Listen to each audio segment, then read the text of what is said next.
Former President Rody Duterte offers no apologies or excuses for his actions as he faced a Senate investigation into his widely criticized bloody war on drugs for the first time. Before reading his prepared statement during the hearing of the Senate Blue Ribbon Subcommittee on Monday, October 28, Duterte requests the panel to treat him as a witness and not as president nor a friend. Afterwards, Duterte explains that he did his mandate as the former president of the country to protect Filipinos. My mandate as President of the Republic was to protect the country and the Filipino people.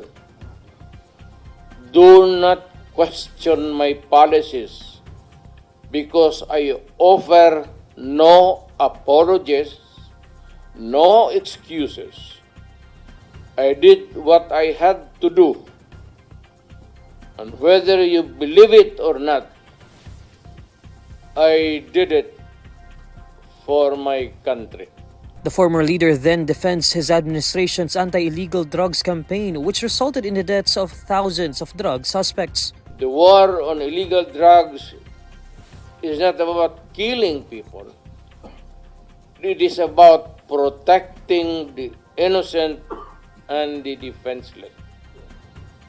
The war on drugs is about the eradication of illegal substances such as shabu, cocaine, heroin, marijuana, party drugs, and the like, as a menace which ruins people, families, communities, and relationships. Duterte says he always viewed people addicted to illegal drugs as victims and patients requiring medical help and not as criminals, adding that he advocates for rehabilitation of drug addicts so they could go back to the mainstream of a just and forgiving society. However, his remarks contradicted the sentiments of the families of slain drug suspects and other victims of the war on illegal drugs during his presidency. Duterte also recalls his time as a professor at the police academy, wherein he admitted to teaching his students to defend themselves when their lives are at risk. Duterte further says that when he was the president, he repeatedly told the police of the importance of self-defense, but reminded them not to abuse their authority and power. Before concluding his opening statement, Duterte reiterates that he would take full responsibility for all the policemen who were just following his orders. I alone take full legal responsibility sa lahat na nagawa ng mga pulis pursuant to my order. Ako ang managot at ako ang makulong, huwag yung pulis na sumunod sa order ko. Kawawa naman, nagtatrabaho lang. The Senate Blue Ribbon Subcommittee began its own probe into the Philippines' war on drugs, particularly with Duterte's drug war campaign during his presidency. Official data from the government logged 6,000 deaths in the anti-drug police operations from July 1, 2016 to May 31, 2022. However, a 2017 year-end report attributed to the Office of the President listed more than 20,000 dead in the first 17 months alone of the Duterte administration. Former President Rody Duterte has taken what he calls full legal and moral responsibility for his administration's bloody war on drugs, which resulted in the deaths of thousands of drug suspects. During the Senate Blue Ribbon Subcommittee probe into Duterte's war on drugs on Monday, October 28, Duterte admits that his job as president was never easy, but he tried his best to prevent the use of illegal drugs in the country. Yung dalawang trabaho was never easy, and it was not meant to be. I have tried to do the best I can to address the problem of illegal drugs. Pagka pumasok kayo dyan, walang compromise, walang arreglo, walang usapan. Do not do it in my city. Nung presidente ako, sabi ko, bitawan ninyo. Kasi pag hindi, magkakaroon talaga tayo ng problema. Duterte further says that his drug campaign was not a perfect one, adding that he will take full legal and moral responsibility needed. As I have tried to do the best I can to address the problem of illegal drugs firmly and without compromise. Yan ang gusto ko lang iiwan dito bago ako aalis. O bago ako alis sa mundong ito. For all of its successes and shortcomings, it was not a perfect one. Maraming mali. Baka may maraming krimen. Alam mo, gusto ko lang iiwan ito sa Pilipino. I would never have any other chance maybe in the future. That for all of the successes and mali o ano, I and I alone take full legal, moral responsibility. Yan ang iniiwan ko sa inyo. Duterte's remarks comes after former Senator Laila de Lima questioned his alleged policy of killing drug offenders. It was during the Duterte administration that the former senator was jailed for her alleged involvement in the illegal drug trade. In his opening statement during the probe, Duterte already assumed the full responsibility for what the police did pursuant to his orders during his administration's war on drugs.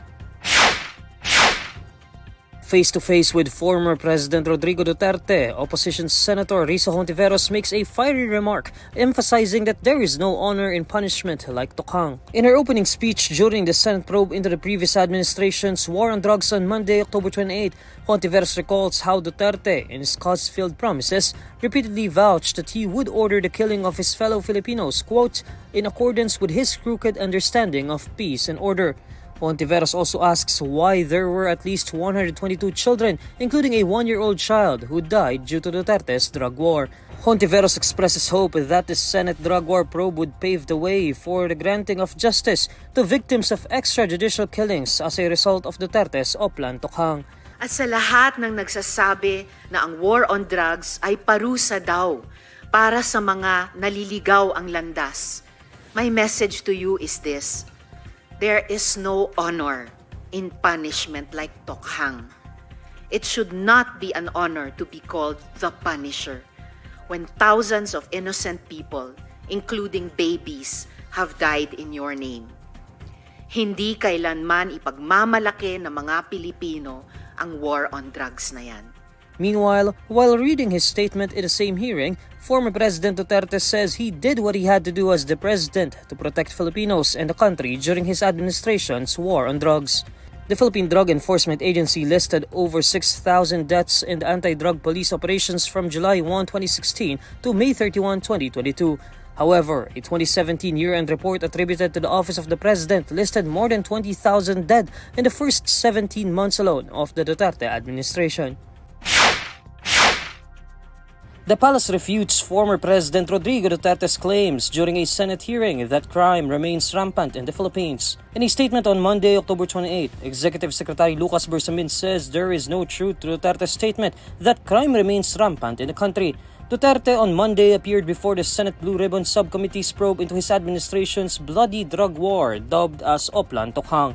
Citing statistics from the Philippine National Police, Bersamin says that there has been a widespread decline in crimes across the board. Bersamin also notes that the administration of President Bongbong Marcos has achieved stability and maintained peace and order in the country without compromising due process nor setting aside the basic human rights of any Filipino. Furthermore, Bersamin explains that the incident in a drug raid in San Miguel, Manila, which the former president cited, is based on outdated information, adding that the one suspect of the case was arrested and the suspect's partner is now being pursued by law enforcement. Bersamin also says that the drug paraphernalia in the said case was seized. According to Bersamin, the country is safer and the people are more secure under the stewardship of Marcos. Duterte was among the resource persons invited to the motu proprio investigation of the Senate panel chaired by Senate Minority Leader Aquilino Coco Pimentel III. A resource person of the Senate Blue Ribbon Subcommittee probing the drug war tells senators that she sold illegal drugs with their supply coming from police officers. During the Senate panel's hearing on Monday, October 28, Cristina Gonzalez admits that she and her husband, Joselito, felt emboldened to sell illegal drugs because policemen assured them that they would not be arrested. Ako po si Cristina Gonzalez po, asawa ni Joselito Gonzalez ng taga-Antipolo po. Tulad po nung sinabi nila, ang alam po ng lahat, nagbebenta po kami ng droga. Opo, totoo po yun. Pero po yung ibinibenta po namin galing po talaga po sa pulis. Kaya po malakas din po ang loob namin ng mga panahon na yun na magbenta dahil nga po galing sa kanila. But despite the assurance they had from the police, Cristina says her husband Joselito was killed in July 2016, just after former President Rodrigo Duterte took office. According to Cristina, her husband did not leave Antipolo City as he felt that police officers would not harm him. But after Joselito was taken by police officers on July 5, 2016, Cristina says the next time she saw her husband was already in a morgue. Meanwhile, Senator Ronald Bato de la Rosa, who was the first Philippine National Police Chief appointed by Duterte, asks Cristina why she did not report what happened to authorities. De la Rosa was already PNP chief when Cristina's husband was killed. However, Cristina says she could not file formal complaints at the time because she moved out of Antipolo as she was fearing for her life. Pinaalis na po kasi ako ng Antipolo nun, sir, kasi nga daw po isusunod na akong papatayin. Ayun. Kung natakot ka, sorry kung natakot ka, basta you should have reported that to us para matanggal yung mga tao na yun. In August 2022, the Supreme Court ruled that the privilege of the writ of amparo is meant to protect victims from the threat of extrajudicial killing, upholding a protective order sought by Cristina after Joselito was killed. According to the order, Cristina had a good reason to fear for her life. The High Court acknowledged the threats to Cristina's life, liberty, and security, including allegations that prior to the issuance of the writ in 2017, she and her husband were both solicited by law enforcers to sell illegal drugs and were threatened to be entrapped or murdered on several occasions. The Senate Blue Ribbon panel started its investigation into the drug war after De La Rosa and Senator Bongo filed resolutions on the matter following issues that came out during the House of Representatives Quad Committee hearings. The motoring public will have to pay up to 50 centavos more for petroleum products starting Tuesday, October 29. In separate advisories, Sea Oil, Shell Pilipinas, and Clean Fuel announced the per-liter prices of diesel and kerosene would increase by 50 centavos. Gasoline prices would also slightly go up by 20 centavos per liter. Department of Energy Oil Industry Management Bureau Director Rodela Romero says that the upward adjustments could be attributed to the increasing demand from South Korea and Iran's retaliation against Israel, which could disrupt the supply situation. Romero also reminds retailers to observe a price freeze for household liquefied petroleum gas and kerosene in areas under a state of calamity due to the effects of severe tropical storm Christine.